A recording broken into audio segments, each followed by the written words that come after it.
Good morning, I'm Faye Thompson. This morning we're going to do another family recipe, and this one is for sauerkraut and a pork roast. I always just went to the store and picked up a regular kraut. Well, one of my friends told me not long ago, said they made real good kraut and sausage. And I said, I really like your kraut and sausage. And he said, well, we buy a German kraut. And I never used it. So he told me where to buy it, and I went up and got it. It has a little sugar in it, I think, that the other one doesn't have. But I really liked it. And I think you can buy it in most places, but it says German kraut on it. So that's what we're going to use in this pork roast today. It's a very simple recipe. It's not going to be hard. It takes a long time to cook it. Because, you know, when you're cooking a roast, they have to cook for a good while, and this is going to cook in a slow oven on top of that. It's going to cook about 4 hours, maybe even more. We have to check it. Okay, we're ready to drain our kraut. What you want to do is take this out and drain it in a colander, and then you want to wash it a little. It takes 2 of these jars to make 48 ounces, 24 in each one.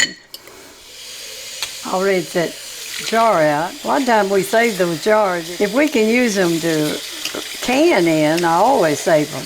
Okay, we're gonna try to squeeze some of that water out of that. Take this Dutch oven, and we're gonna put the kraut in the bottom of the oven. 3 cups of water. 1 teaspoon of onion powder. There's 1 teaspoon of garlic powder. We got 1 teaspoon of sugar, 1 teaspoon of salt. We got to have a 1/2 teaspoon of black pepper. Now we're going to stir all this up real good. Now I bought this pork roast. Mine is a Boston butt. You can buy anything you want to. I'm fixing to wash that off. Most any kind of meat that you fixed with a bone in it, seems to me like it gives it an extra flavor. Okay, we're just going to lay this right on the top of that. I told you, a Boston butt, a lot of times come with a lot of fat. And I trim a lot of that fat off, so I don't think there's going to be too much of it.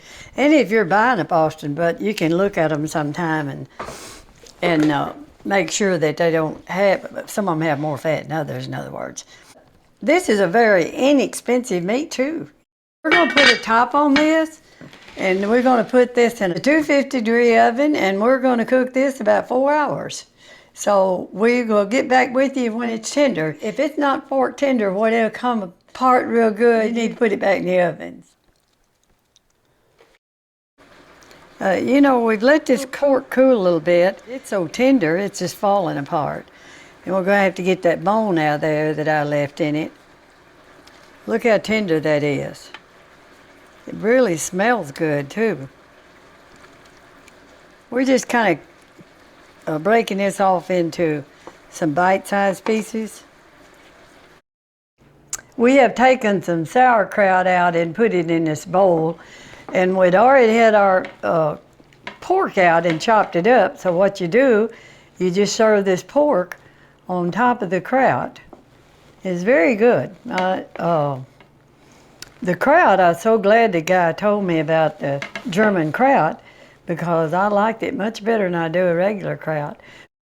I hope you try this and enjoy as much as we do, and I'll see you on another family video. Thanks for watching.